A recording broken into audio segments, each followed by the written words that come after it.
Hi guys, welcome to Cherry explains. तो पिछले episode में हमने जैसे देखा था कि मरजान ना इलुल की कब्र पर आती है और उससे माफ़ी मांग रही होती है कि मेरे पापा ने जो भी तुम्हारे साथ किया प्लीज़ मुझे माफ़ कर दो। उन्होंने तुम्हें ऐसे लॉक करके रखा और तुम्हें जो पेन दिया उन्होंने, तो प्लीज़ मुझे उस चीज़ के लिए माफ़ कर दो। मुझे पता है कि तुमने बहुत कुछ एक्सपीरियंस किए हैं और इतनी छोटी उम्र में, उसके लिए प्लीज़ मुझे माफ़ कर दो। और वहीं पर खड़ा ना आतिश ये सब सुनकर ना बहुत ज़्यादा ऐसे रो रहा होता है। तो वो फिर से बोलती है कि मैं बहुत ज़्यादा हेल्पलेस थी। फिर ना वो कहती है कि मैं हेल्पलेस इसीलिए थी कि मैं ऐसे आदमी की लड़की हूँ जिसने तुम्हें बर्बाद कर दिया और जिसकी वजह से तुम आज यहाँ पर हो। और तभी ना वहाँ पर आतिश आ जाता है, तो आतिश भी वहाँ पर आकर ना बैठता है। तो फिर उसकी आंखों में भी बहुत ज़्यादा आंसू होते हैं। फिर वो बोलती है कि मुझे ना खुद पर बहुत ज़्यादा गुस्सा आ रहा है कि मैं उस टाइम तुम्हारी मदद क्यों नहीं कर पाई। और मरजाना ऐसे ज़ोर ज़ोर से वहाँ पर बैठकर ऐसे रोने लगती है, जिसे देखकर ना आतिश की आंखों में से भी ना पानी निकलने लगता है। फिर वो बोलती है कि मुझे पता क्यों नहीं चला कि तुम्हारी ये हालत है। सब लोग कह रहे थे कि मैं छोटी थी इसलिए मुझे नहीं पता चला, बट स्टिल ये सब चेंज तो नहीं कर देगा ना कि तुम हमें छोड़कर हमेशा के लिए चली गई हो। प्लीज़ मुझे माफ़ कर देना इलुल। और इतना सुनते ही ना आतिश उसे ज़ोर से बोलता है कि क्या तुम हमें अकेला छोड़ोगी। तो इतना सुनते ही ना मरजान उसकी तरफ ऐसे देखने लगती है और वो वहाँ से खड़ी होकर थोड़ी दूर होकर चली जाती है। तो आतिश ना वहाँ पर बैठा रहता है, मतलब लाइक रोता सा रहता है। तो फिर वो बोलता है कि मुझे माफ़ कर देना इलुल, मैंने तुम्हारा अच्छे से ध्यान नहीं रखा। मैं तुम्हारा अच्छे से ध्यान नहीं रख पाया, मुझसे बहुत बड़ी गलती हो गई। फिर ना वो कहता है कि मुझे माफ़ कर देना कि मैं तुम्हारा बड़ा भाई भी नहीं बन पाया। जब तुम्हें मेरी ज़रूरत थी, जब तुम स्ट्रगल कर रही थी, जब तुम्हें मेरे हाथों की ज़रूरत थी, तब मैं तुम्हारे साथ ही नहीं था। मुझे लगता है कि शायद काश मैं तुम्हारी जगह मैं मर जाता और मैं पागल हो जाऊँगा इन चीज़ों के बारे में सोच सोच कर। तो मैं लगता है कि मैं तुम्हें ऐसे छोड़ना चाहता था, मैं तुम्हें ऐसे कभी भी नहीं छोड़ना चाहता था, पर मुझसे सब कुछ छीन लिया गया। और अब जिन लोगों ने मुझसे तुमको छीना है ना, अब वो सब लोग वो चीज़ें सेक्रीफाइस करेंगे जिनके बारे में उन्होंने कभी सोचा भी नहीं है। वो तुम्हारे साथ ऐसा कैसे कर सकते हैं लुल। तुम इतनी छोटी थी, तुम्हें कुछ पता भी नहीं था, तुम कितना डर गई होगी ना उस टाइम। मेरी बहन मुझे माफ़ कर देना, मैंने तुम्हारा साथ नहीं दिया उस टाइम। मुझे नहीं पता था कि ये सब तुम्हारे साथ होने वाला है। तभी ना मरजान का ऐसे ना बहुत ज़्यादा ऐसे रोना निकलने लग जाता है।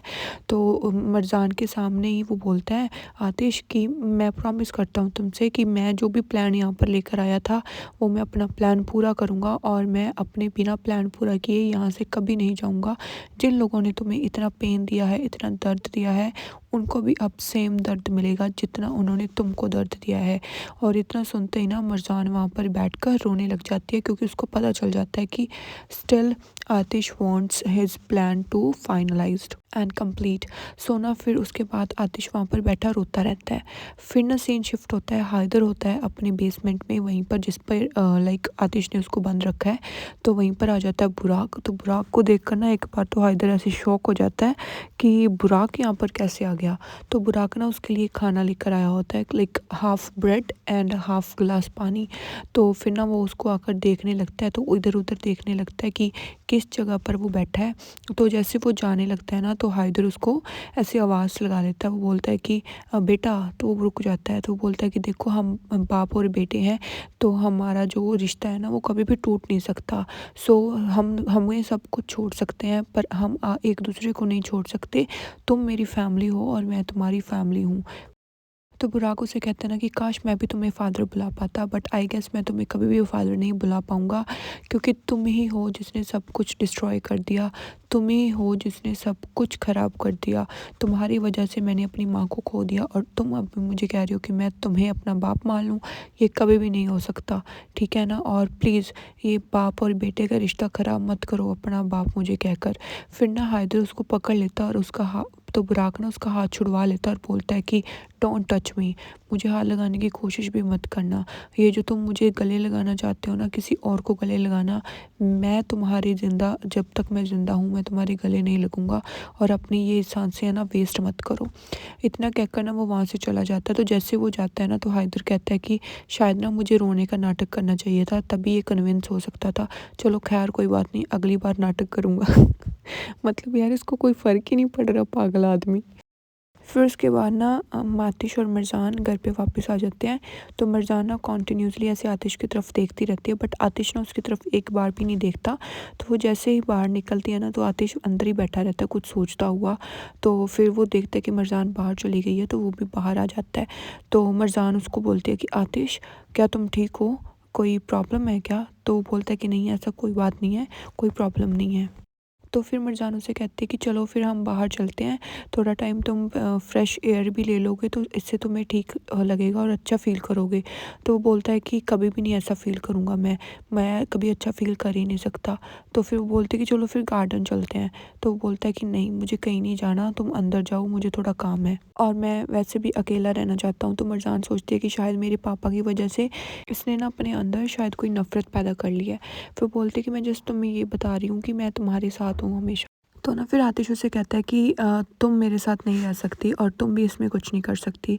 ये बेटर होगा कि तुम मुझे अकेला छोड़ दो, मैं कुछ टाइम अकेला रहना चाहता हूँ। तो इतना सुनते ही ना मरजान उसको ऐसे गले से लगाना चाहती है, बट वो गले नहीं लगता। तो मरजान उसको ना ऐसे उसके चीक पर टच करके कहती है कि मैं समझती हूँ और मेरे को ये भी नहीं पता चल रहा कि तुम्हारे साथ क्या हुआ है, पर कोई बात नहीं, जैसा तुम चाहो वैसा ही करूँगी। तो इतना कहकर ना मरजान उसको थोड़ा टाइम वैसे खड़े को देखती है और वो खुद वहाँ से चली जाती है। तो जब जैसे वो जाती है ना, तो आतिश की आंखों में से ना फिर से पानी आने लग जाता है, क्योंकि यार लाइक मैं समझ सकती हूँ कि आतिश की हालात क्या हैं। लाइक उसकी सिस्टर की किडनी मरजान के पास है एंड वो मरजान को प्यार करता है। अब वो मरजान को भी दूर नहीं कर सकता, बट जैसे वो मरजान के पास आता है तो उसको अपनी सिस्टर की लाइक वो पेन याद आने लग जाता है। लाइक फंस गया बेचारा। फिर वो बोलता है कि अब मैं क्या करूँ, हाँ मुझे समझ नहीं आ रहा मैं क्या करूँ और इस चीज़ से मैं कैसे निकलूँ और मैं तुमसे कैसे दूर हूँ कि मैं तुम्हें अपसेट ना कर सकूँ या फिर मैं तुम्हें हर्ट ना कर सकूँ। फिर उसके बाद ना सीन शिफ्ट होता है, तो वो सब बताता है अपनी माँ और असली और कमाल को कि कैसे उन्होंने इलुल की जान ली और उसकी किडनी लेने के लिए, ताकि वो मरजान को उसकी किडनी दे सकें। और इतना सुनते ही ना भाई लिटरली कमाल की आंखों में से भी पानी आ जाता है। पर as I already told you कि असली की माँ ना कुछ छुपा रही है, तो उसको ना वो पुरानी बात याद आती है कि कैसे वो लाइक बहुत सारी शॉपिंग करके किसी से ना मिलने जाती है और उसके दरवाजे के बाहर खड़ी होकर उस चीज़ को नॉक कर रही है। एंड आई गेस गाइज इलुल जिंदा है, इसलिए ये सीन दिखाया गया है, वरना ये सीन कभी नहीं दिखाया जाना था। फिर उसके बाद ना जो असली की मॉम है ना, वो बोलती है कि अब हमें कुछ ना कुछ करना ही होगा। अब सिर्फ एक ही चीज़ बची है कि हमें हाइदर को यहाँ से बाहर निकालना होगा। अब हम हाइदर को छोड़ नहीं सकते। अब हमें अपना प्लान फिर से स्टार्ट करना होगा। उस आदमी को अब बिल्कुल भी सांस लेने की ज़रूरत नहीं है, अब हमें उसे ख़त्म करना ही होगा।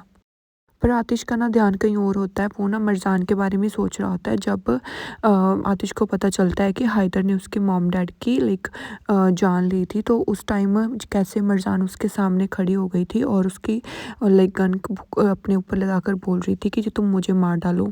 फिर ना आतिश असली और उसकी माँ को देखकर बोलता है कि मैं उनकी तरह मर्डर नहीं हूँ, मैं कुछ भी ऐसा नहीं करूँगा। मैं सिर्फ उसको इतना तड़फाऊँगा कि वो खुद ब खुद अपनी जान ले लेगा। मुझे अपने हाथ गंदे करने की ज़रूरत नहीं है और मैं इतनी जल्दी तो उससे फिनिश कभी नहीं होने दूँगा। और जैसे उसने मेरी बहन को तड़पाया है, मैं उसको वैसे ही तड़पाऊँगा। जब तक वो अपनी जान की मुझसे भीख नहीं मांगता, तब तक मैं उसे कुछ नहीं छोड़ूंगा। और जब तक वो सब कुछ एक्सपीरियंस नहीं कर लेता, मैं उसको नहीं जाने दूँगा कभी भी, जब तक वो मुझसे भीख नहीं मांगेगा कि हाँ अब वो इस दुनिया से जाना चाहता है। तो इतना सुनते ही ना उसकी माँ कुछ नहीं बोलती और आतिश कहता है कि इस तरीके से ही मेरा जस्टिस काम करता है और मैं इसी तरीके से काम करूँगा। अगर किसी को पसंद आता है तो आए, नहीं आता तो ना आए। फिर ना उसके बाद आतिश ना अपनी माँ और असली की तरफ देखने लगता है और बोलता है कि इसी तरीके से मैं पनिशमेंट दूंगा। और एक और इशू है इसी के साथ साथ, आप लोग ध्यान से सुन लो।